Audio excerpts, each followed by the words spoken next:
It's the DEMU Showcase 2024. Those guys sound excited for it.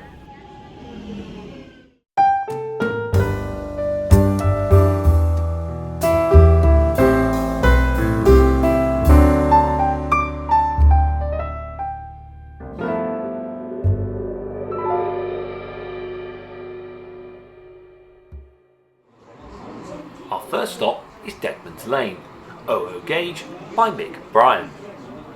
Take a stroll down Deadmans Lane in Derby and you will encounter a sign for the East Midlands Trains Etches Park Depot.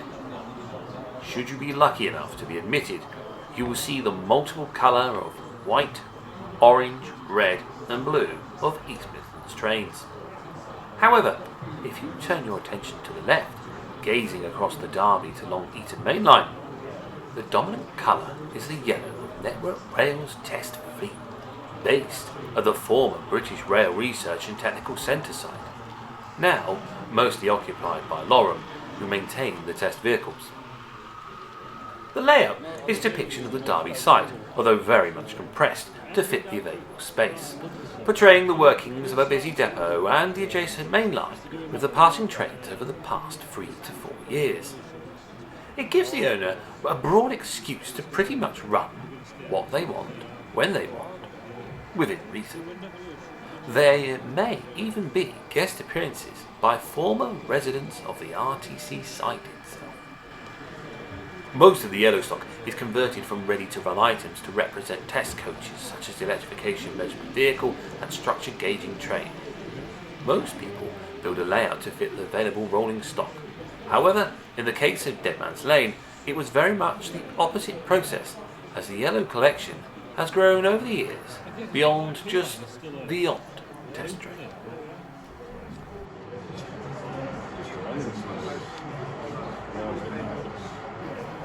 As we look over the lane, we see a Class 08 shunter pushing a Mark III coach towards the Lorem depot.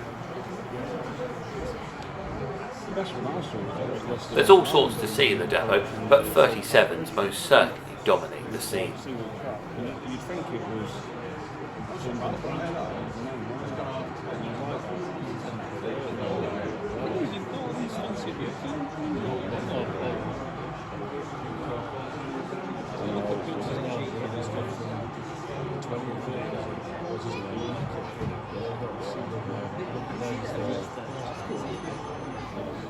As we concentrate on the main lines, the new measurement train passes by its home depot.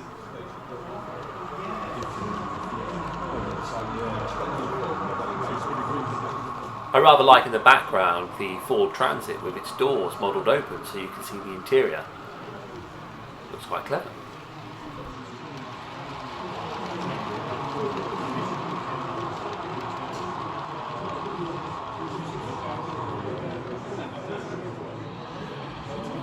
Next we see a Pullman rail tour pass by in the hands of a pair of Class 47s.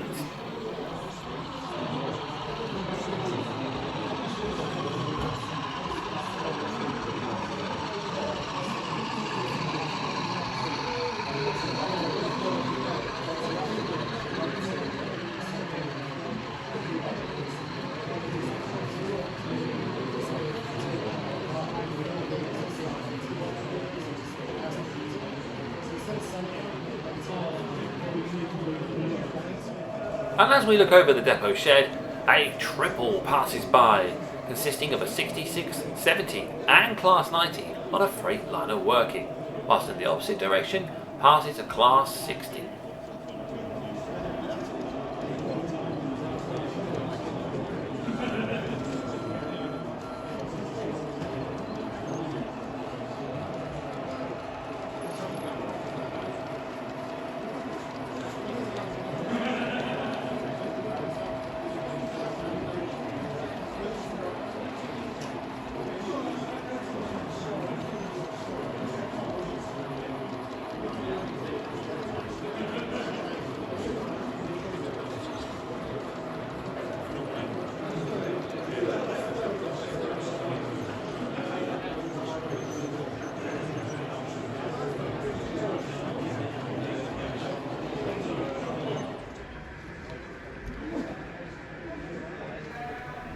And now we come to Reading Signal Works in 00 gauge by Alan Monk.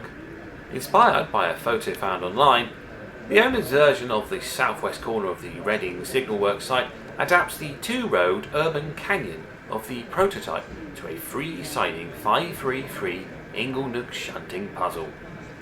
The Signal Works was located immediately to the north of Reading General Station, opening in the late 19th century to supply semaphore signals and components, level crossing gates, signal box staircases and windows across the GWR and later BR Western region. Final closure came in 1984, followed by demolition and redevelopment of the site for the station multi-storey car park.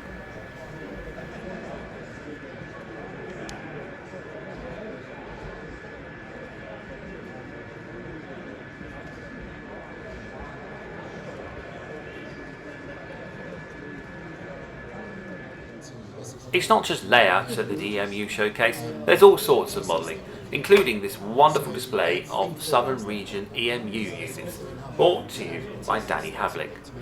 Danny is a superb modeller, and if you want to know more about his process and how he's got into his modern habits, then why don't you look for the latest episode of the Model Rail Replacement Podcast, with various model units.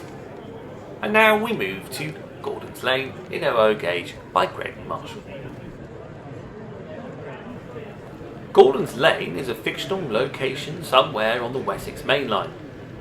It is modelled with the third rail and multi-purpose vehicle MPV maintenance depot alongside the running lines. The layout is TCC controlled with full colour light signalling. The Wessex Main Line has a large assortment of available rolling stock that can be operated on the layout. Many models are available from the usual modelling companies. But to go with that today, also had the Curacao Class 60, which I got to see running around on the layout, but unfortunately didn't get my camera out in time, so you can't. You'll have to find someone else's video, I'm afraid, but don't do that now. Keep watching mine.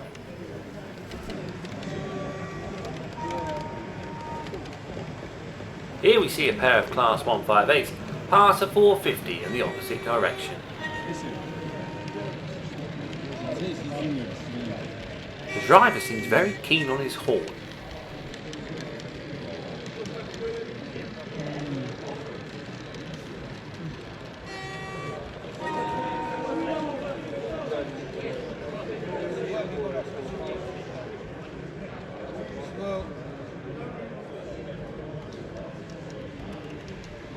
The width of the scenic section is not that wide, and you may consider it to be a shelf layout, although the length of it would certainly be longer than any shelf I've seen.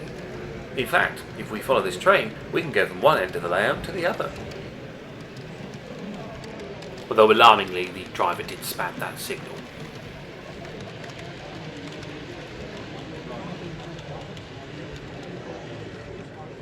So the layout clearly doesn't have working AWS or TPWS, but don't let that distract you or deter you from watching this lovely layout. It's absolutely fantastic.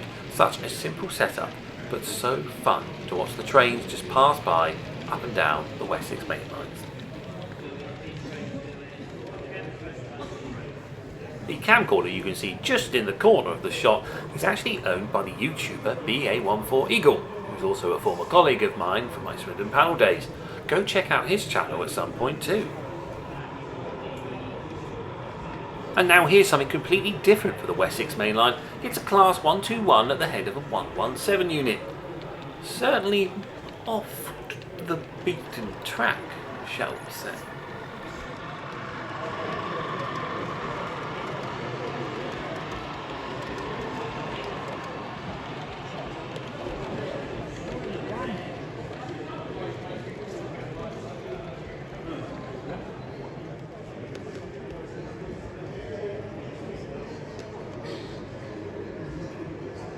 Oh, look at that! It's one of those Model Rail Replacement Podcast limited edition coasters I've heard all about.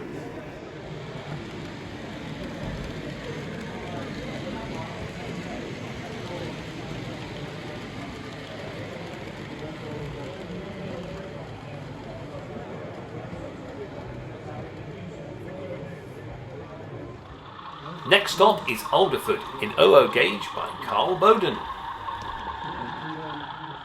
Alderford is a layout set in the mid to late 1980s, representing a fictional town station somewhere in the northwest, with two main lines that converge just before entering the station. One of these main lines is electrified and meets up with the West Coast Main Line a few miles out of the town in both directions. As the layout is set in the mid to late 1980s, there is now a good number of liveries like Intercity, Regional Railways, Rail Freight Grey, and Rail Freight Subsector, as well as the good old-fashioned BR Blue. DEMU services are covered by both first generation and newer second generation units, and you will also find Class 303 and 304 EMUs on longer regional services to the likes of Crewe, Manchester or Liverpool. Alderford, it also sees an extensive variety of freight pass through, from short trip workings to longer train load workings. Alderford is DCC controlled layout that gives a great deal of flexibility with train movements, plus constant lighting and sound.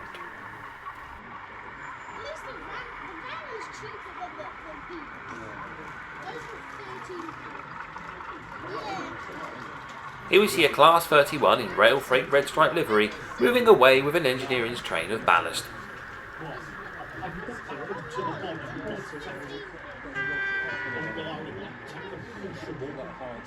I really find the overheads impressive on this layout and studied it quite closely to see how they modelled it, to see if I could do it myself.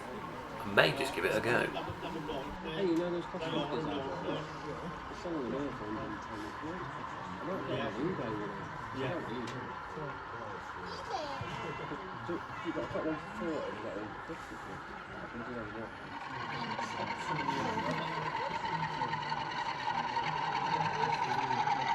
Next, Class 47 47828 approaches the station with a cross-country working.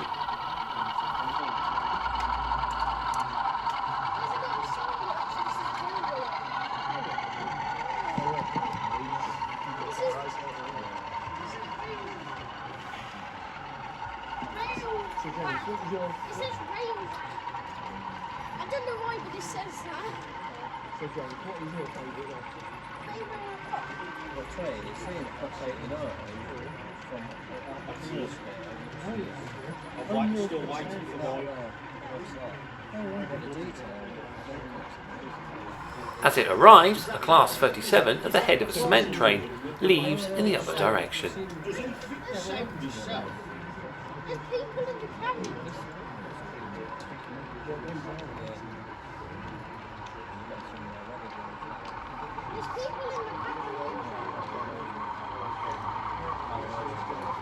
There'll be a DCC short circuit momentarily, but with clever editing, you'll never know.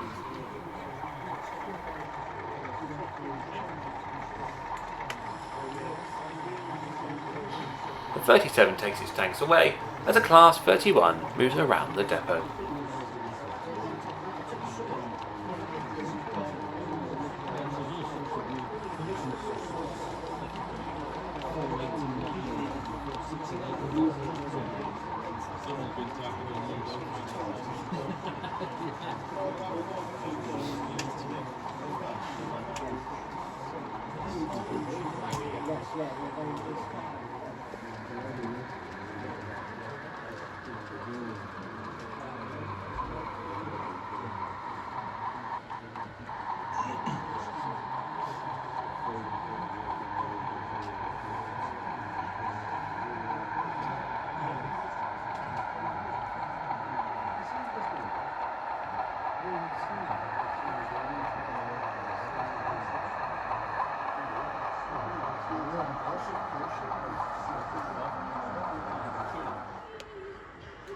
Bachmann were also at the show showcasing their newly announced Class 08 and 09 shunters.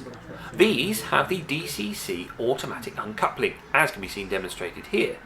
Now when it was announced at Class 31, I thought, yeah, that's impressive, but I wasn't enamoured by it. But on an 08 shunter, this could be a game changer. And let's not ignore how good that detail looks. That looks so good. But for now, we'll just have to put up with the old Bachmann and Hornby OH hunters that are out and about, like here on Farbine Road in Oogate, presented by Neil Woodbine and Sue Farmer. Farbine Road Wagon Repair Depot is a fictional depot loosely set in the Midlands area. There are two elements to it. The Wagon Repair Depot, along with a small passenger terminus station which encompass passenger and parcels operations. The layout can be based any time from the mid-70s to the late 80s, depending on how the owners feel that day. Obviously today is an 80s day, but BR Blue will be the main colour seen. But other liveries can occasionally appear. Many different types of civil engineering stock can be seen on the depot for repair, with many different classes of diesel traction visiting the depot and station during an operating session. The main inspiration for Farbine was memories of trips as a youngster into Birmingham from Bescott passing Dunstan Wagon Repair Works. The starting point was the shed building scratch built by the owner's late father. 47050 in large logo BR Grey moves to go on to the parcel coaches, whilst a Class 37 arrives with a pair of wagons for repair.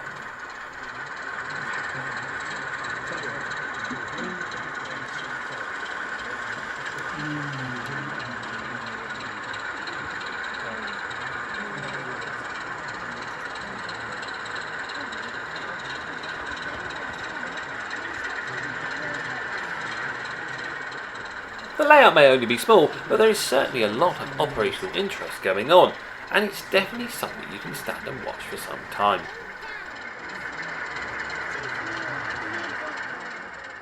Here we see the 47 making its move towards the Gov van.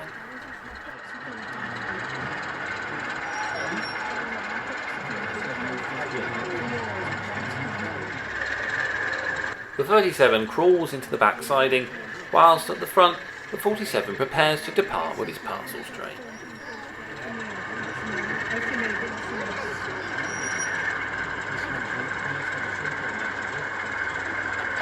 Might be on the clear screen.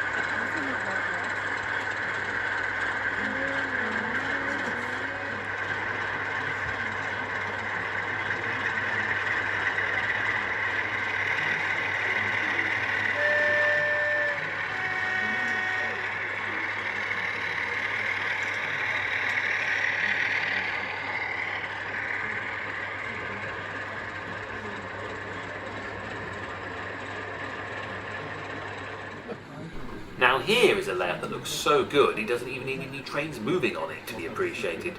This is Blueball Summit in Engage by Andrew Bartlett. A few years ago he decided to sell all of his existing model railway equipment and start again in the smaller scale of British End.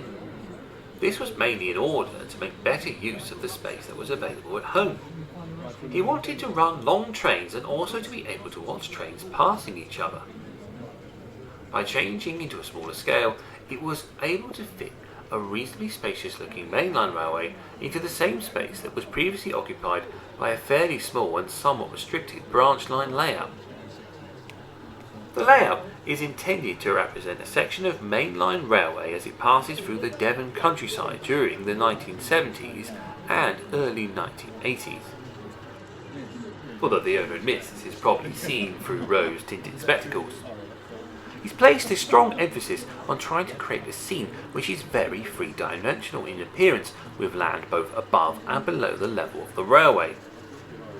He likes to watch a procession of traditional locomotive-hauled passenger trains, of which there were plenty during the summer months, together with rather more freight trains than there probably were.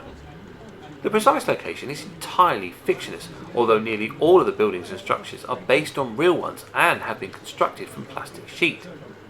The scenic section of the layout is 10 feet in length and utilises Code 40 track, which gives a much finer appearance than normal N-gauge track work. Standard Pico track is employed in other areas of the layout.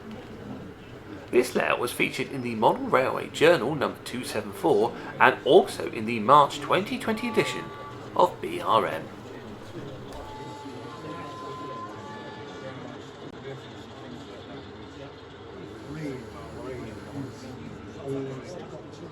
we end our stay at Blueball Summit with the passing of two Class 52 Western locomotives.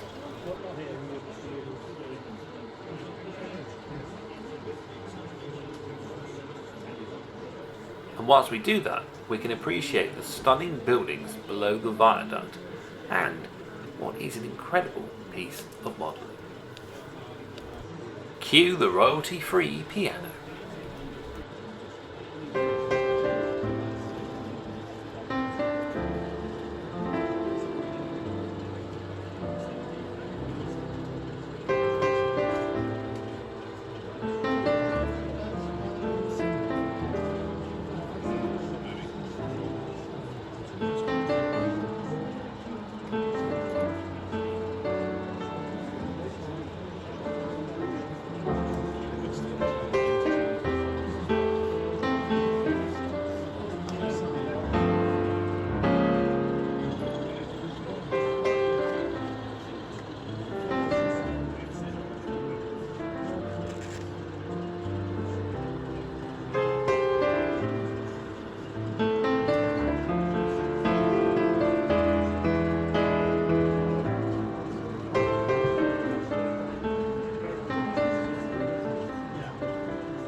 And now we go to Fenwick TMD in 4mm 00 gauge by Dan and Mick Lawrence. This is a 1990s to present day layout. It's a typical TMD layout where you will see locos and Network Rail infrastructure trains arrive and depart the depot. All of the buildings are scratch built, and as can be seen, there is a depot feel to the layout. You may also see many of the track machines that are all scratch built, and also many of the wagons. The layout is DCC controlled, and locos are sound fitted with ESU V5 sound decoders. As we watch over the layout, we can see a Class 66 shunting some auto ballast wagons into one of the roads.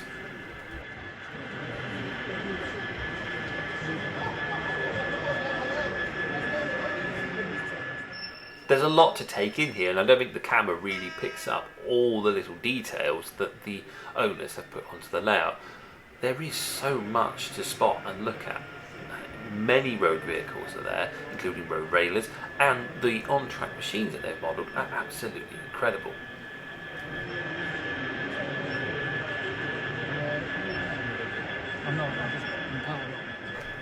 The 66 continues with its shunting as it pulls the auto ballast wagons forward again.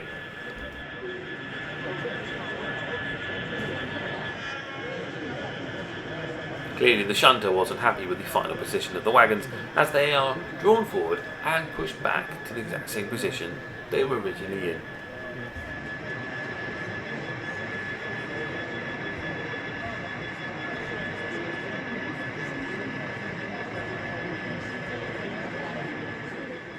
There are some great on-track machines modelled on this layout. I think that the other one in the shed is a rail grinder. I'm not certain, but it definitely looks like one. Well, whatever it is. I mean, it's great to see these kind of machines modelled. And if manufacturers are looking for niche subjects, tampers, stone blowers, rail grinders are all the kind of things that modern modellers would love to have on their layout. I know I would. I'm just saying. And with the auto ballasters now in the correct position, the Class 66 uncouples and leaves them behind.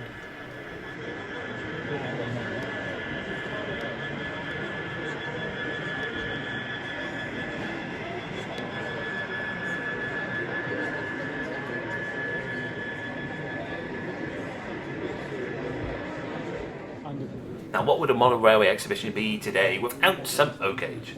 Fortunately, Knype Bridge has got us covered, presented by Stephen Farmer. Knype Bridge Parcel Depot is situated alongside Platform 4 of Knype Bridge Station. It's basically two sidings either side of a platform for unloading parcel vans. Although the traffic is predominantly parcel vans, the siding can play host to anything from a light engine awaiting its next turn of duty to a lowly engineer's wagon placed for collecting rubbish or in conjunction with the weekend work in the area. A DEMU service uses Platform 4 as well as the platform being used for the parcel traffic.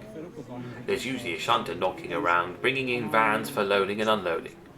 In reality, it's just four sidings being fed from a two-road sector plate in a station environment.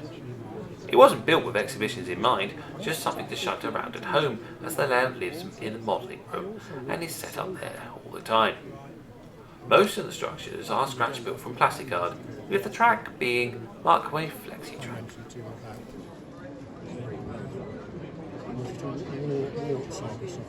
Oh yeah, Watsford. Yeah. And we're off to the western region, somewhere in Devon or Cornwall, at Trodinnick Dries, a 4mm OO gauge layout by George Answell. This is part of two layouts on one baseboard. Each side has a different location depicted and each side can be operated separately, only requiring joint cooperation when moving the sector plates at the end of the ceiling section. The side of the layout depicts a small clay dries with a storage inlay for bags and barrels filled with china clay. At the front of the dries building there is a siding for public goods wharf for general merchandise, as was often found in Devon and Cornwall. The period on show is late 1960s to early 1970s, with Class 22s and Class 25s. There's a variety of clay opens and vans for the clay traffic, and the public wharf gives the opportunity to use other two-axle wagons as required. It's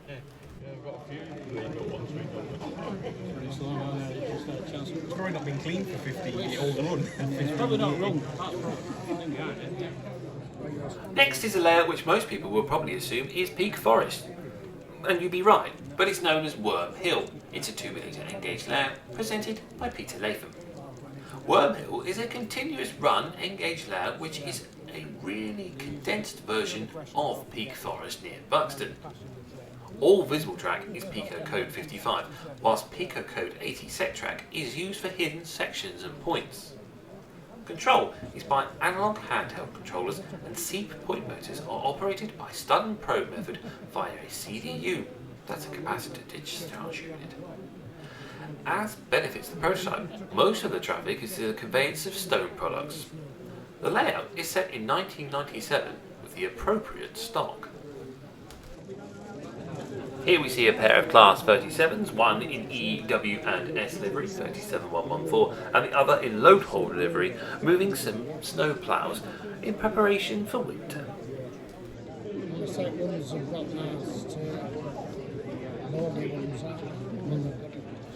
Whilst the 37s await their signal, in the opposite direction, load hog livery 60059 Swindon Dalesman passes by with a stone train.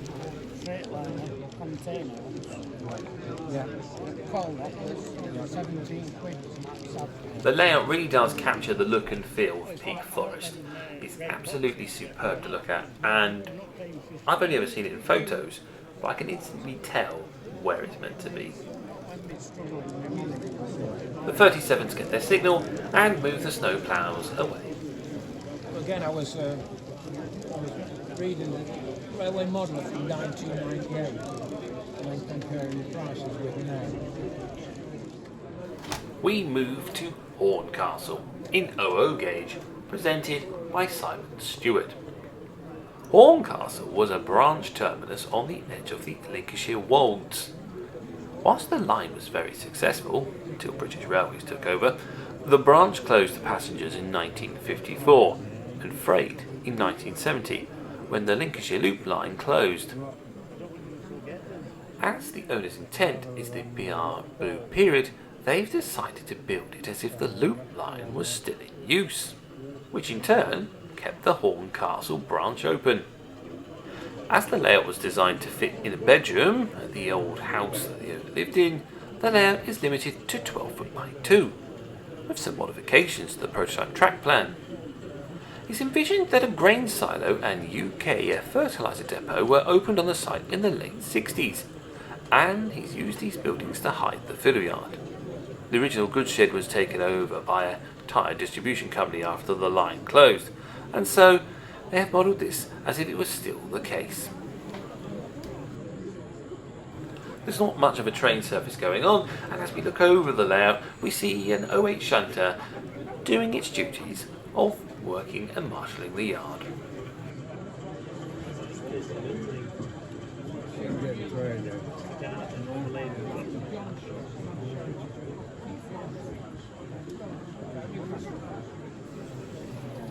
With this Speedlink train now marshalled, the 08 shunter prepares to go into the fertiliser sidings to pick up the OBAs with the bags of fertiliser inside.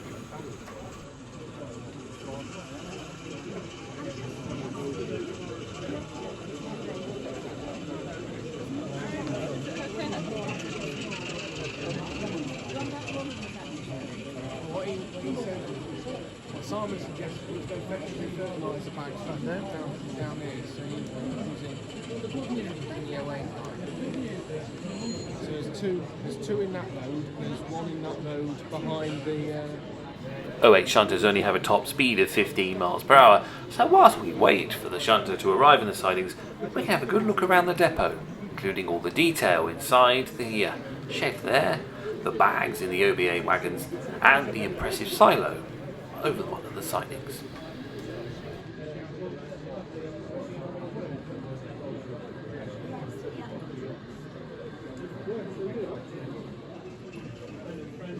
Eventually the 08 is in position to back down onto the OBA wagons. Is the loading part fictitious then? I believe, yeah.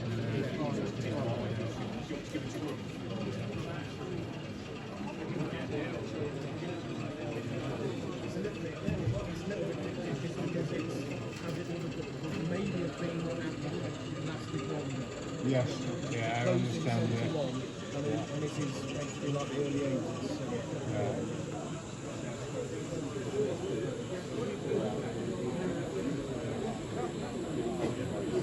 When did passengers finish then?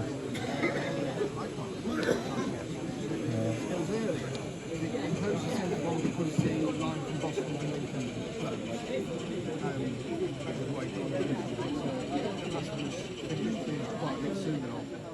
And finally, it arrives at its wagons. I never thought it'd get there. Looking at photographs, what main freight then? What were coming in and out at that time then? Sadly, we're at our last layout of the show. This is Waddon Marsh in 00 gauge, presented by the Scottish Diesel and Electric Group. Today, Waddon Marsh is part of the TfL tram network. It doesn't appear to be the most exciting place to alight unless you want to visit a large orange supermarket. In the 1970s, however, there was much more going on at Waddon Marsh, the air black with the polluting power stations. The group play a little fast and loose with history when it comes to operating Waddon Marsh, because there were two power stations, one on either side of the line, and a gasworks. One of the power stations closed down in 1969 and the other in 1976. But as that severely limits what can be done, they tend not to take things too seriously. Effectively, the layout is a single track with a passing loop for passengers, complete with third rail. But because of the power stations, there is more track on the layout than you might expect. The line at the back is only served by diesel locomotives, and the sidings at the front are owned and managed by the electricity generating board, so they can run their locomotives.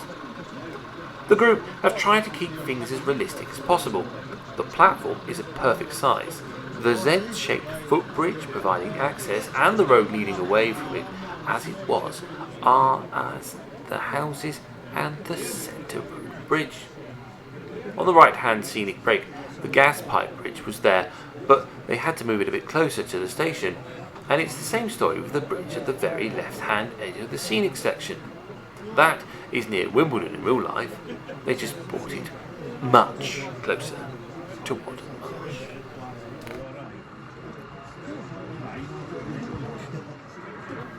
We look over the station as one of the passenger services has arrived and awaits the arrival of a passenger service in the opposite direction to allow it to continue onto the single line.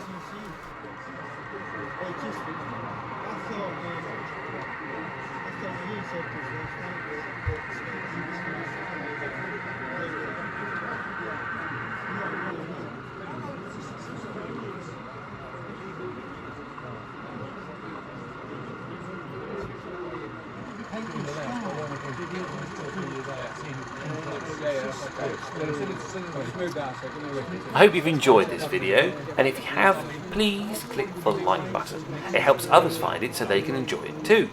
If you've really enjoyed it, why don't you click the subscribe button? I quite often do videos like this, as well as layout builds, and don't forget that I also do a podcast with Emperor's Path. You can find that on this channel, or alternatively, look for it where you can get your podcasts. Spotify, Apple, Amazon, the works.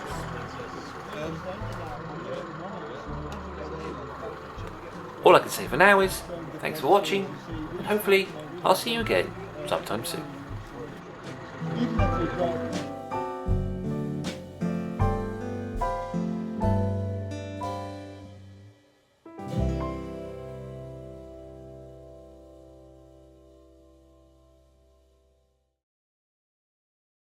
Oh, you're still here? Why not watch another of my videos? I've got podcasts, playlists, or just a general video.